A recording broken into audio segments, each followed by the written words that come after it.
Bachcho, let's start this question. So this question says two vectors of magnitude 9 and 7 are inclined to each other at 60 degree. At 60 degree, calculate the magnitude of the resultant and what angle is the resultant inclined to the vector of magnitude 9.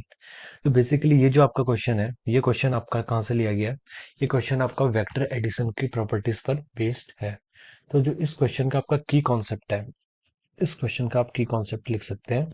ये आपका क्या है? Vector addition. Vector addition से ये question आपका है। तो चलिए अब हम इस क्वेश्चन को सॉल्व करते हैं। तो देखिए यहाँ पर हमें क्वेश्चन में गिवन है two vectors of magnitude 9 and 7। यहाँ पर हमारे पास दो वेक्टर्स हैं which are inclined to each other at 60 degree.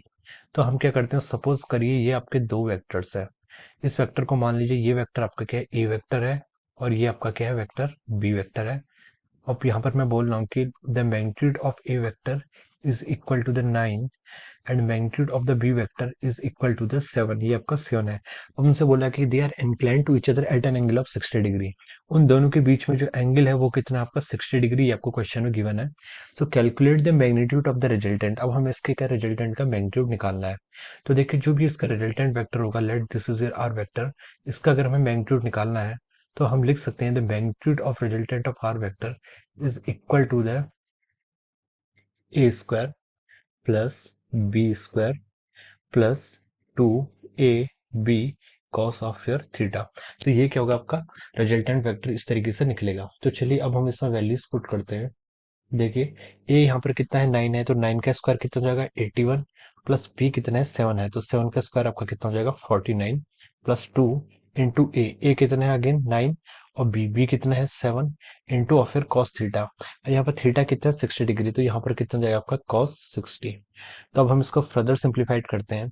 Further simplify करके हम इसको लिख सकते हैं 81 प्लस 49, इन दोनों को अगर हम ऐड करें तो आएगा आपका 130 प्लस 2 इंटू 9 कितना होता है? 18, और 18 इंटू 7 ये कितना हो जाता है आपका? 136 इंटू कॉस 60। कॉस 60 की वैल्यू होती है आपकी 1/2, इट इज 126। सो अगेन अब अगर हम इसको सॉल्व करते हैं तो अब देखिए ये क्या जाएगा? 130 प्लस 126 इंटू 1/2, इसकी वैल्यू आएगी आपकी कितनी? 63 इसकी वैल्यू आ जाएगी। तो अगर हम इसका रूट निकालने तो ये आएगा आपका 1√193। तो ये जो दो वेक्टर्स हैं ए एंड बी अगर ये 60 डिग्री से एक दूसरे से इंक्लाइंड है, तो इनका जो रिजल्टेंट आएगा वो रिजल्टेंट आपका कितना आएगा? √193। अब हम नेक्स्ट मूव करते हैं। उसमें लिखा है कि at what angle the resultant inclined to the vector of magnitude A. तो मान लीजिए ये आपका क्या है? ए पार्ट है जिसमें आपसे पूछा गया था कि calculate the magnitude of the resultant. अब हम पार्ट बी की तरफ मूव करते हैं। अब पार्ट बी में उसने ये पूछा है कि at what angle the resultant incline to the vector of magnitude A. At what angle the resultant incline to the vector of magnitude 9। Resultant angle हमें जो यहाँ पर निकालना है, उसने बोला है कि जो हमारा ए और बी का जो रिजल्टेंट आ रहा है, मान लीजिए ये आपका रिजल्टेंट आ रहा है और इसको हमने आर वेक्टर बोल दिया। This is the resultant of the A and B vector. और हमसे पूछा है उसने कि at what angle is the resultant incline to the vector of magnitude 9। ये रिजल्टेंट है, और ये वेक्टर 9 मीन्स ए वेक्टर से आपका ये कितना डिग्री के एंगल बना रहा है, ये एंगल हमसे उसने क्वेश्चंस में पूछा है। तो देखिए जो रिजल्टेंट वेक्टर होता है, रिजल्टेंट वेक्टर आपको जो एंगल बनाता है उसका हम सीधा सा, उसका एक फार्मूला होता है, उस फार्मूला में लिख सकते हैं tan theta is equal to B sine of your theta divide by A plus B cos of theta.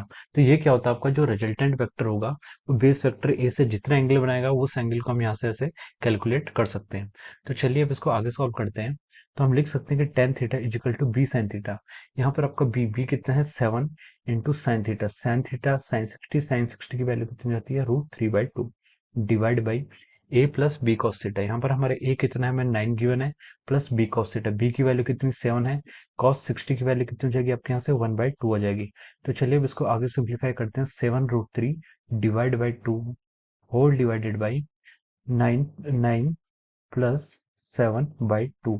अब हम इसको फर्दर सिंप्लीफाइड अगर करेंगे तो हम देखेंगे कि अगर हम यहाँ से 7√3/2 है, इस बाई टू को नीचे वाले बाई टू से कैलकुलेट डिवाइड कर दें डायरेक्ट, तो ये हो जाएगा आपका 7√3 डिवाइडेड बाई ये आपका जो रूट टू है, इससे हमने नीचे वाले टू को हटा दिया, लेकिन यहाँ पर टू से मल्टीप्लाई करनी पड़ेगी, तो हो जाएगा 18 प्लस 7 कितना, 25।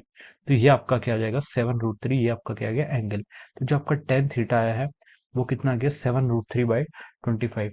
तो अगर हम इसको कैलकुलेट करें तो इसकी वैल्यू आएगी लगभग लगभग 0.4844।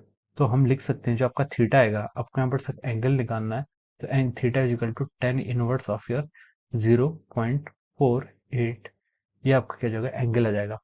तो इसने दो ही क्वेश्चन हमसे पूछे थे। पहला क्वेश्चन पूछा था आपका जो मैग्नीट्यूड आएगा, ये √193 को हम यहाँ पर से लिख सकते हैं 14 था, ये आएगा आपका 13.9 समथिंग, ये कितना आएगा आपका 13.9 समथिंग आएगा। तो देखिए आपसे पूछा गया था कि what is the resultant resultant of this two vectors, ये आपका 13.9 आ गया। और जो आपसे एंगल पूछा गया था, एंगल कितना आ गया, टेन इनवर्स 0.48। तो ये आपका क्या है, आंसर्स, इस क्वेश्चन के आंसर ये है। फर्स्ट क्वेश्चन का आंसर आपका ये है 13.9, और जो आपका सेकंड क्वेश्चन का आंसर है, जो जितना एंगल बना रहा है वो एंगल कितना हो गया आपका, ये आपका एंगल है। So I hope you all understood this concept. Thank you so much.